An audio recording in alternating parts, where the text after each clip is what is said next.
شام میں سال ہا سال سے جاری جنگ ایک اندازے کے مطابق اب فیصلہ کن مراحل میں داخل ہو چکی ہے، کیونکہ G20 کے اجلاس سے قبل مغربی میڈیا کی جانب سے اس بات کا بار بار اظہار کیا جا رہا ہے کہ امریکی وزیر خارجہ اور ان کے روسی ہم منصب حلب اور اس کے گرد و نواح میں جنگ بندی کا معاہدہ کرنے کے لیے تیار ہیں۔ حلب اور اس کے گرد و نواح میں بشار الاسد کی افواج کی جانب سے بمباری کا سلسلہ تاحال جاری ہے، جس کے نتیجے میں وہاں کے لوگوں کی املاک اور جانوں کا بھاری نقصان ہو رہا ہے۔ حال ہی میں فریقین کی جانب سے 48 گھنٹے کے لیے جنگ بندی کا اعلان کیا گیا ہے، جس کے دوران متاثرہ علاقوں میں فلاحی کارکنان کی ٹیمیں اور اقوام متحدہ کے وفود بھی ان علاقوں میں داخل ہو سکیں گے۔ یہ بات بھی ذہن نشین رہے کہ دونوں جانب سے سفارتی حلقوں کو اس فیصلے پر بعض تحفظات بھی لاحق ہیں۔ رویٹر نے بھی چند روز قبل سفارتی حلقوں کی جانب نسبت کرتے ہوئے اعلان کیا تھا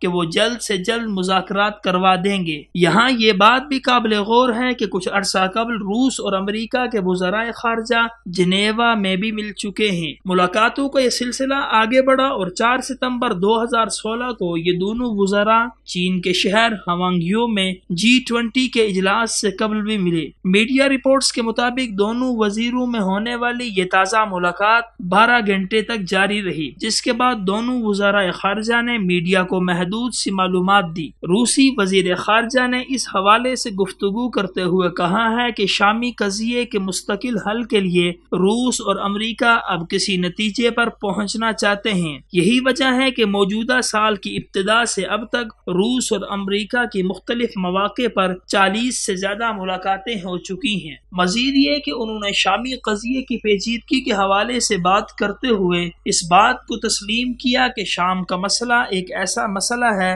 جس کی ہمیں کوئی اور مثال نہیں ملتی، لیکن یہ بات میں پوری ذمہ داری سے کہہ رہا ہوں جس میں کوئی بھی شبہ نہیں کہ شام کے مسئلے کے دیر پا حل کے لیے ہم ایک معاہدے کے قریب ہیں، لیکن اس معاہدے کے حوالے سے وزیر خارجہ نے کسی تاریخ کا تعین نہیں کیا۔ اس سارے بیان کے ساتھ وزیر خارجہ نے یہ بھی کہا اس معاہدے میں سب سے بڑی رکاوٹ امریکہ کا ان دہشت گردوں کی حمایت کرنا ہے جو شام میں محاذ کھولے بیٹھے ہیں۔ اسی معاہدے کے بارے میں جب ڈپلومیٹک سروسز سے پوچھا گیا تو ان کے مطابق معاہدے کے بعض اہم نکات کا اعلان رواں ماہ میں ہی کر دیا جائے گا۔ نیز انہوں نے بتایا کہ معاہدے کے اکثر نکات سامنے نہ آنے کا یہ مطلب ہرگز نہیں کہ اس سلسلے میں کوئی پیش رفت نہیں ہوئی، بلکہ ہم یہ کہیں گے کہ اب تک جو ہم نے حاصل کیا ہم اسے جاری رکھنا چاہتے ہیں۔ اس حوالے سے سب سے اہم بات یہ ہے کہ حالیہ کوششوں سے فریقین کے درمیان اعتماد میں اضافہ ہوا ہے۔ بیان کردہ خبروں کی روشنی میں ایک بات واضح ہے کہ اگر واقعی روس اور امریکہ کے درمیان تعلقات میں بہتری آ رہی ہے اور وہ اس مسئلے کا حل ڈھونڈنا چاہتے ہیں تو انہیں فوری بنیادوں پر اپنی مسلح کارروائیوں کو روکنا ہوگا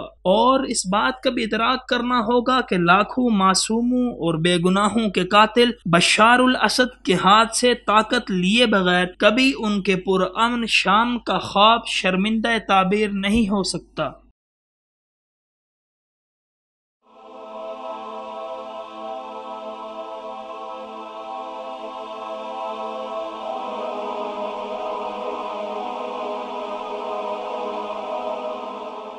ایمان کی کرن، ہدایت کی شمع، رسالہ